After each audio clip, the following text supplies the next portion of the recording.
Hello everyone and welcome back to my Bold and Beautiful 29 YouTube channel. I hope you guys are having a wonderful day. Before we start, please hit the subscribe button and give this video a thumbs up.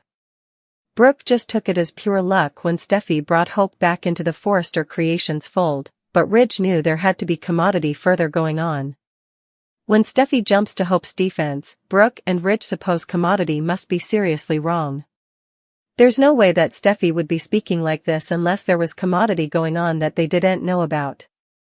Brooke and Ridge are determined to get to the bottom of effects, so they decide to defy their daughters. They just have to find them. Hope is in her own shock when Carter gets down on one knee and proposes. Hope wasn't awaiting this. Since Carter formerly has a ring, she figures he must have been planning this for quite a while.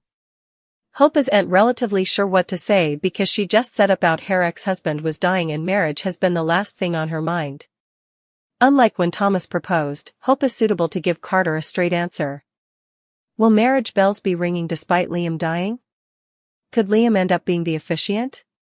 At least Liam and Finn have come BFFs in all of this. After Finn makes a request of Liam, Steffi's hubby and ex-husband spend some time cling. When Steffi walks in on this, she's enough stupefied, but at least both of her men are eventually getting along now. Finn seems to be further of a confidant for Liam through all of this than Steffi. But will Finn move Liam to eventually tell his family about his inoperable brain excrescence? Bill is still in the dark and will be devastated to know that he's about to lose his son. Brooke believes that Ridge isn't committed to Taylor. For the moment, that's wishful thinking. But in June, observers will see Brooke's odds dramatically ameliorate. Nick hasn't been in Brooke's life, though she did see him in a dream sequence. Her former hubby, who also married Taylor, returns coming month. As devoted observers know, Nick is Ridge's family through their natural father. The late Massimo Wagner's character embodies all the rudiments that can make Ridge jealous. There's no question that Ridge cares about Taylor. They've 3 children together and have been married doubly, with the last union ending. The passage of nearly 20 times in real time is an adulatory eternity. As the followership knows, Taylor's most recent conciliation with Ridge hasn't led to a third marriage. This couple has only been back together for a sprinkle of months. Ridge is also genuine about wanting to be with Taylor, but he can't deny that his disillusionment with Brooke caused him to leave her. Budig's character came a safe and potentially temporary emotional retreat. Brooke's continued employment at Forrester Creations means that Ridge is near every workday. Their particular ties, especially through their son, RJ, remain unbroken. Ridge can't hide his love for Brooke whenever he's in the same room with her, or indeed if she's been mentioned and isn't physically present. There's no mistrustfulness in the minds of any character or bystander on the other side of the screen. How numerous couples, including those in the cleaner world, have been married 8 times? Brooke and Ridge rank with the topmost nuptialists in day history.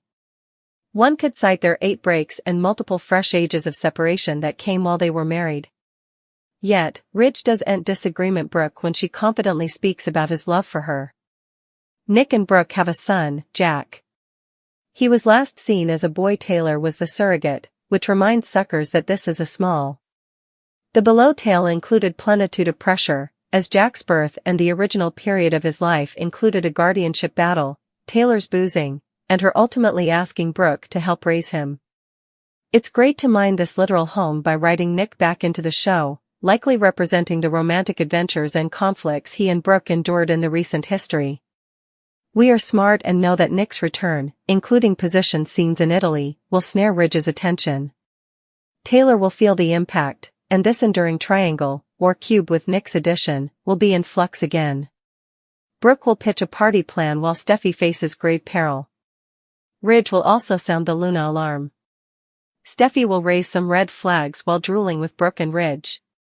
Since Steffi will be Hope cheerleader, especially in the love department, that'll surely leave Ridge and Brooke weirded out. Steffi should keep a tight lid on Liam's medical condition. It's the real reason Steffi and Hope made peace, but Steffi wouldn't want to blunder the news to anyone additional, at least not right now. As for Liam, he'll get further support from Finn as he frets over his brewing demise. Liam wouldn't know how he's going to bid a final farewell to Kelly and Beth, but Finn will serve as a helpful confidant. At the garret, Hope will tell Carter whether she's willing to accept his offer of marriage. It looks like Hope may put Carter's ring on her cutlet and agree to a marriage festivity. An engagement party has to come first, so that might be why Brooke will suggest throwing a big bash for her son. Ridge will be uneasy when Brooke brings up some party plans girding Hope, but she'll work to get him on board. Luna will text will commodity libelous against Sheila wishes. Luna will ultimately have a heated battle with Elektra, so Sheila will have to break effects up. Back with Will, he'll open up to Katie and get some guidance. Will may worry about Elektra's safety, but it's Steffi who'll be at the center of Luna's forthcoming plot. Luna will talk to Sheila about a plan to go after Steffi, but that'll shoot her grandmother flying into a rage. Sheila will make it clear that Steffi is out limits as she works to cover Finn's happy family. Although Sheila will suppose it's stylish if Luna leaves, her wild granddaughter will get her hands on a gun and presumably move ahead with her Steffi elimination scheme. Ridge won't know about that armament yet, but he'll still sense that Luna's on a Steffi quest that can only end in disaster. It won't be long until Ridge sounds the alarm to both Steffi and Finn, so they'll all be concerned about what Luna's able of. It is sure to bring some dramatic moments as Luna targets Steffi with a fatal thing in mind. Could Luna wind up crashing Hope and Carter's engagement party, or will she choose to reign Steffi nearly more private? It all depends on just how insane Luna's going to be in the coming phase of this plot. Finn is typically Steffi's #1 protection, but we might see another character come through for Steffi when it counts this time around. It's possible Liam will go out with a bang rather than letting this brain excrescence take its risk. There's also a chance Sheila could save Steffi rather, so we'll see how it all goes down. Hope and Carter making up, Daphne Rose putting her bottom in her mouth, and Taylor and Brooke going head-to-head formally again. Daphne was thrown by Hope's return to the office. To be fair, it was confusing. Steffi went from treating Hope like her mortal adversary to inviting her back to the inner circle. What's going on? Zen didn't have answers. He'd all the same questions too. Daphne Rose did look on the bright side. Hope may be back at work, but she's not back with Carter. Daphne Rose was still under the print Hope was looking for love away. Returning to work wasn't the only good thing passing in Hope's life. She and Carter had a heart-to-heart and truly talked effects out. They agreed to put the history, including the achievement, behind them and move forward together as a stronger, better couple.